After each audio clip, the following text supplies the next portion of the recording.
Dear friends, welcome back to the channel. Today we'll be diving into another machine on the VulnHub, which is digitalworld.local JOY. I will put the link in the video below so that you can download it and play it on your own. Before we get started, make sure to subscribe to my channel and give this video a thumbs up. It really helps the channel grow. Now let's head over to Linux VM to begin with. First of all, we need to discover the IP address of the target machine. The utility I'd like to use, as always, would be netdiscover.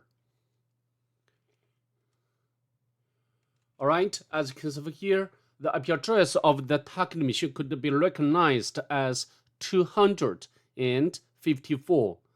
So what shall we do next? We need to perform port and service scanning with a map. To save time of this video, I've already completed before, so now we can get out its result.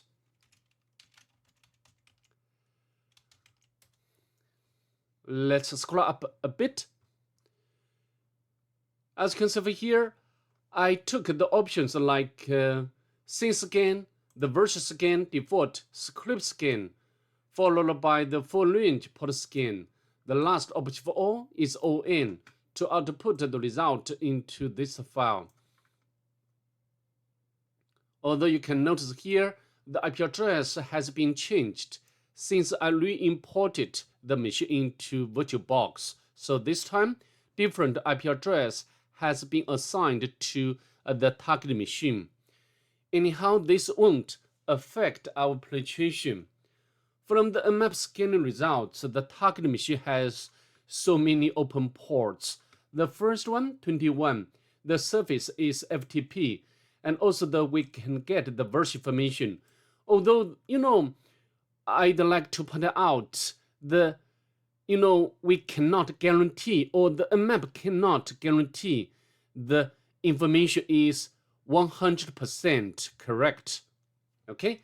And also with the option of SC option, we can tell the target machine allows anonymous FTP login. We need to check it out manually afterwards. And the next port number, 22. The surface is SSH. And also we can get the version information, Jopper Bear. And the last one, not the last one, the next one is 25. The surface is SMTP or Simple Mail Transfer Protocol. And the next is 80. The surface is HTTP. And also we can get its version information, including its corresponding version number, Apache 2. And the next one is 110. As we know, this port number is used by POP3. This is email reception protocol. And the next is 139, and the surface is Samba. And the next one is 143, a map. This is another kind of email protocol.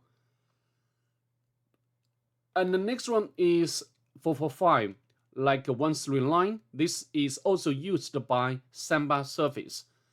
And the next one is 465. The surface is SMTP or Simple Mail Transfer Protocol.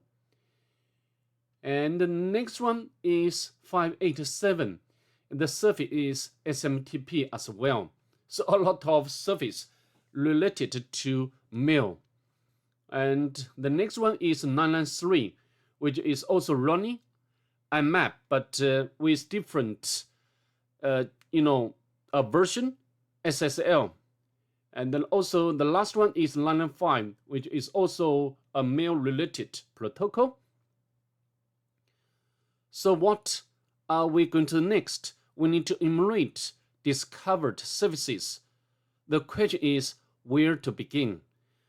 Just I mentioned over and over again in my channel, if target machine has file sharing service running, such as Samba, FTP service, we should enumerate those services first. In this case, I'd like to enumerate FTP service first, okay?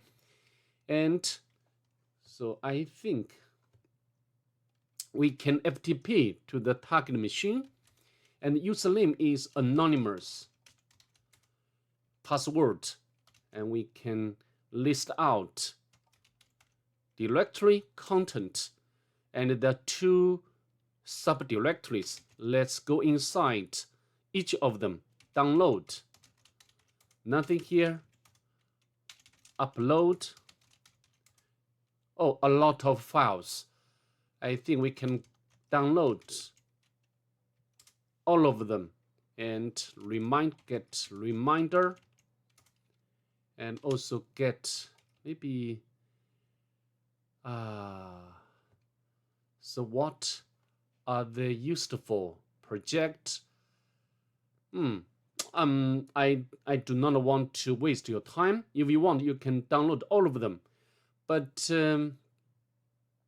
basically they play no use to us. Okay, so, and also I'd like to check to see whether we can navigate to other locations like a home, also like a var. We can't.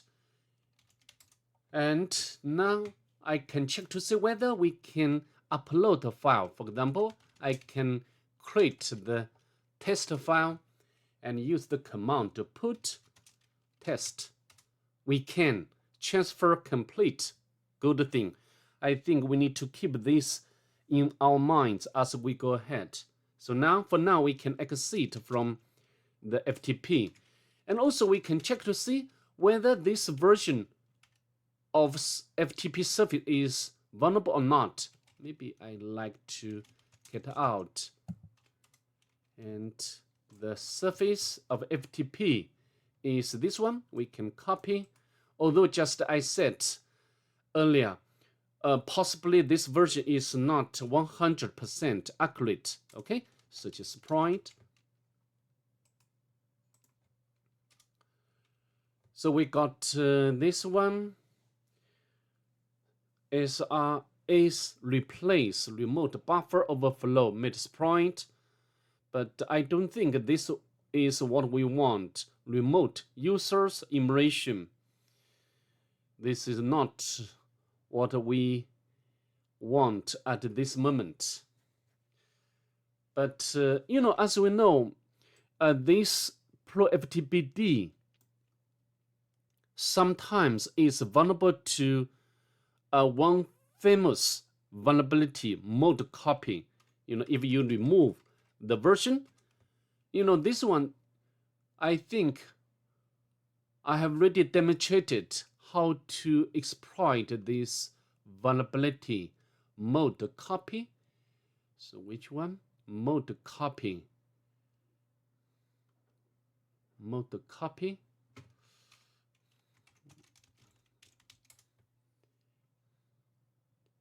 ModCopy. Yes, this one. Remote command execution.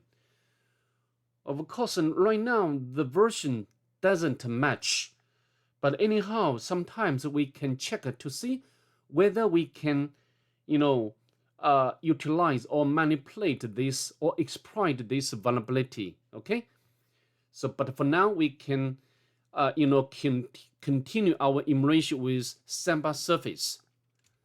We can Samba SMB client supply the password of my own machine. Although there are two shares, but both belong to default ones, we can't get very much from these shares. And the next, I'm going to run enum for Linux.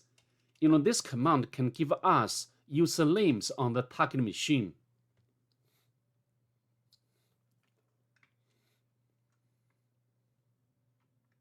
Yes, the two users, Patrick and FTP. We can copy. And FTP, right? So what are we going to do next? We have already completed enumeration with FTP service And oh, sorry, I didn't, check downloaded file, okay? Or not this one, the reminder. So log down this machine and also directory. So Patrick's, as we know, Patrick is one user, Patrick's directory. And it looks like this is a directory content of user Patrick. You can see desktop downloads, haha, and some weird file version. But this one caught our attention most. Version control, we can copy and write it down to our notebook. But unfortunately, at this moment, we can't transfer this file to our Linux because we cannot navigate to the home directory of Patrick. Okay? So now, what are we going to do next? Since at this moment, we can't do very much with some kinds of mail-related services, it's time to emulate HTTP service. Let's fire up the browser to perform manual emulation first.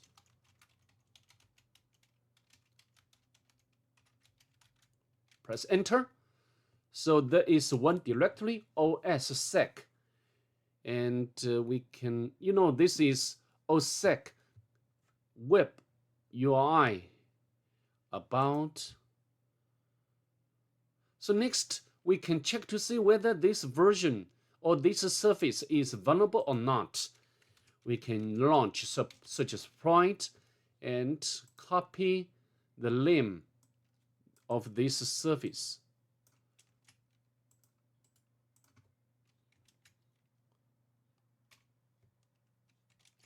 Search Sprite,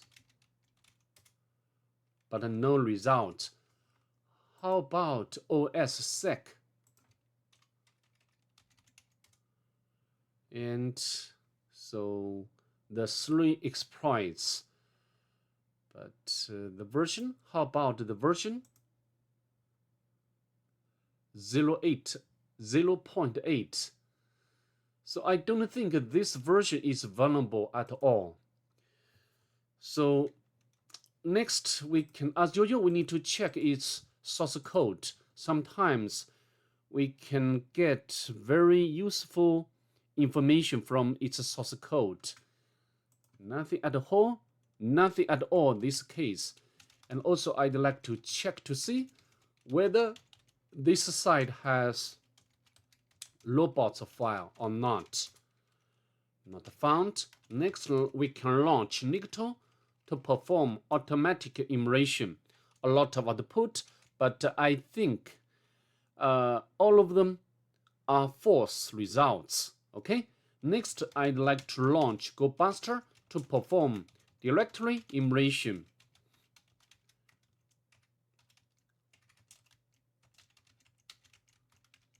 GoBuster directory extension option.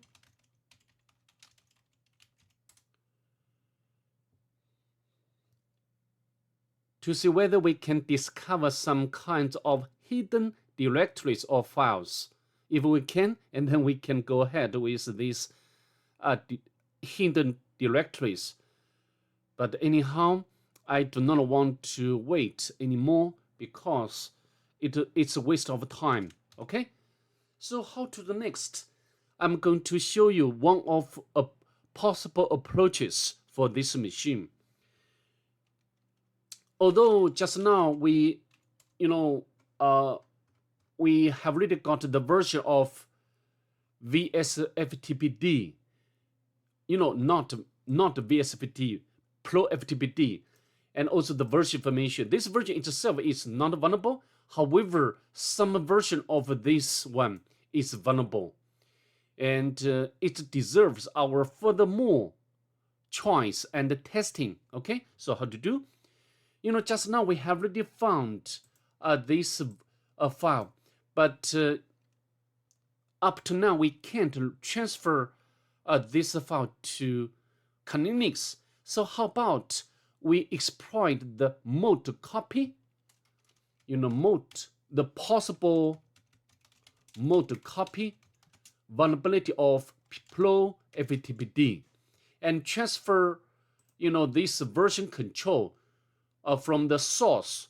Source should be home directory of Patrick to the, upload or download directory of FTP user. Okay, so let me show you in action. We can use netcat.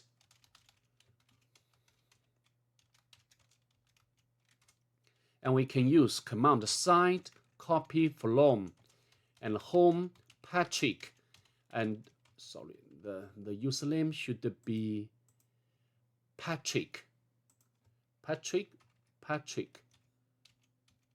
and version control. Yeah, file exists, and then we can side copy to. We can specify its destination. We can home FTP upload. We can use the same name control. Copy successful. Beautiful, right? So now we can exit from this netcat session, and we can get out this file version control. Oh, sorry. Just now we didn't transfer this file to Linux yet. We just transfer from its source, which is the home directory of user Patrick, to the, the upload directory. So now we need to FTP to the target machine one more time. And we can go inside upload directory, and then we can see the version control. Now we can easily download it to our Linux. Then we can exit from FTP and get out this version control. And then we can get the exact version. So just as I said, although a map has given us the version of ProFTP, but I don't think that information is accurate. The real version number of this ProFTPD is 1.3.5. And as we know, this version is indeed vulnerable to ModCopy. Even Metasploit has the module, exploitation module for this service or for this vulnerability specifically. Okay, so now let's launch, sorry, not this one. Let's launch Metasploit console.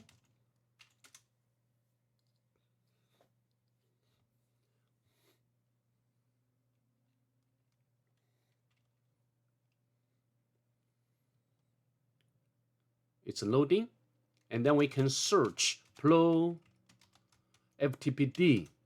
and we can use which one? Yeah, this one, exploit Unix.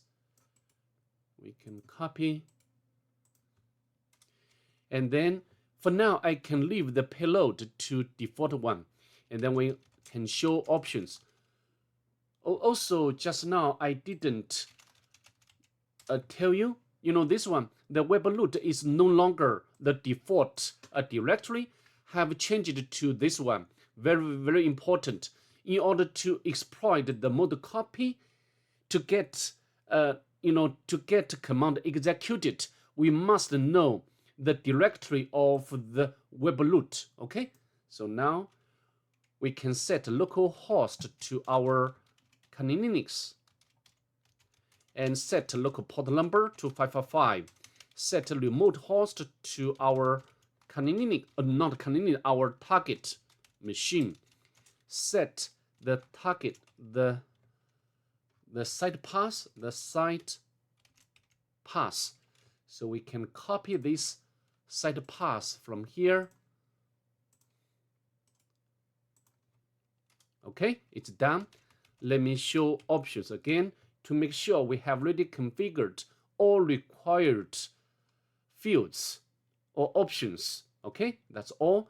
Let me run it. Executing PHP payload. Beautiful.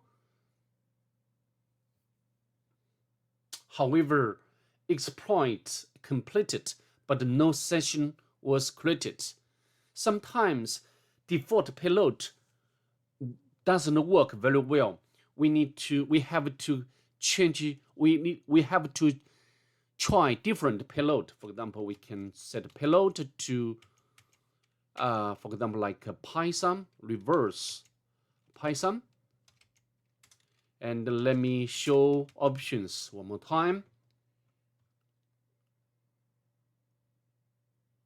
Okay, so I think that's all.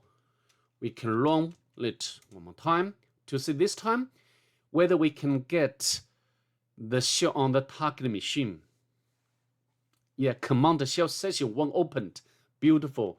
Then we can spawn an interactive shell by Python. Python 2 is available. Okay, and we need to gather information on the target machine. So what it's about, we can cut out this one. Very weird file name. It deserves, or it's worth our investigation. Site copy to.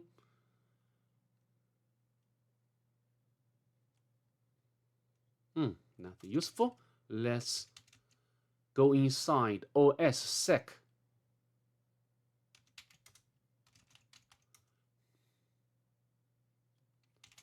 And we find this configuration file.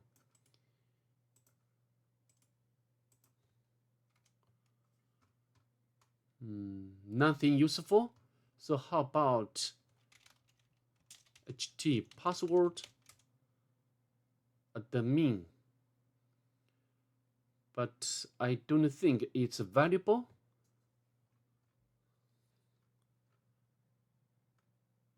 How about this one?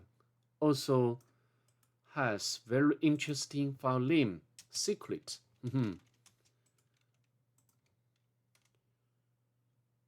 We even get the credentials for Joy Patrick, and even this is password for root user.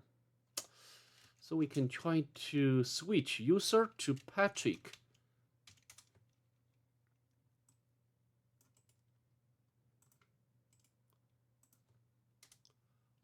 It does work. And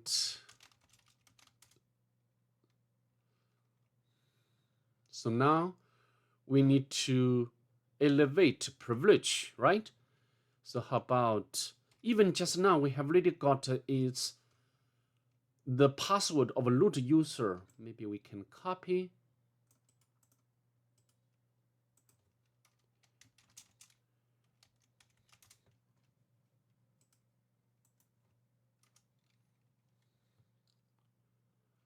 Authentication failure. So we can run sudo. We can run sudo. And this should be, maybe we can check whether we have permission to modify this file. Permission denied. Even we cannot get its permission settings. So let's run sudo to see what it's about or how it behaves. So I'm practicing how to do simple bash scripting. What file would you like to change permissions within this directory? Within this directory,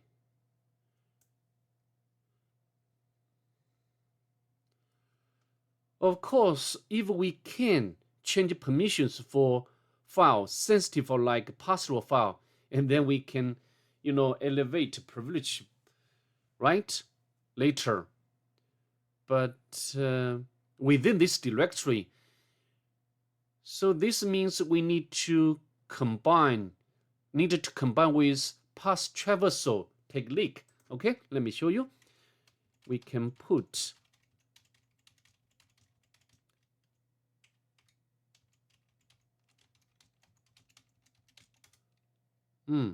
no error. What permission would you like to set the file? 777. All permissions. Currently changing file permissions. Please wait. Tidying up. Fantastic. Now we can check this file. Yeah, we have all permissions. So now what can we do next? We can manipulate this file by adding new user, and this new user has privilege of root user. Okay, we can copy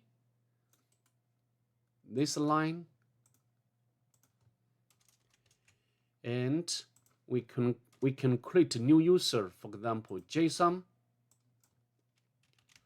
But also we needed to create its hashed password.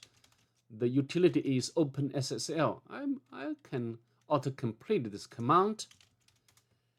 So I'm using the SSA 256 or 516. I don't know.